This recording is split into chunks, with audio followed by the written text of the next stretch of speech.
So to make the tune sound a little bit more reggae-ish, the simple way of putting this is pick, strum, pick, strum, pick, strum, pick, strum. So I'm playing the bass note of whatever chord I'm playing on the beat, and then I'm going to strum the rest of the chord off the beat. Don't worry about a thing, 'cause every little thing is gonna be alright. Singing, don't worry about a thing,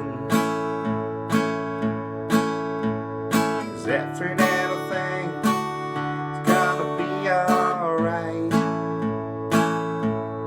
Woke up this morning,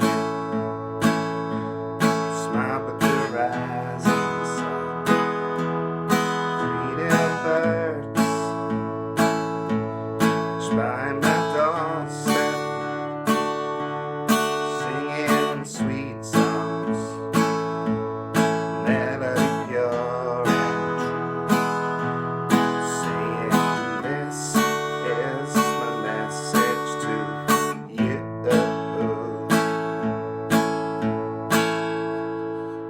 So by doing that offbeat there, 1 and 2 and 3 and 4, and we're already sounding much more kind of reggae. It's got a much more reggae feel to it.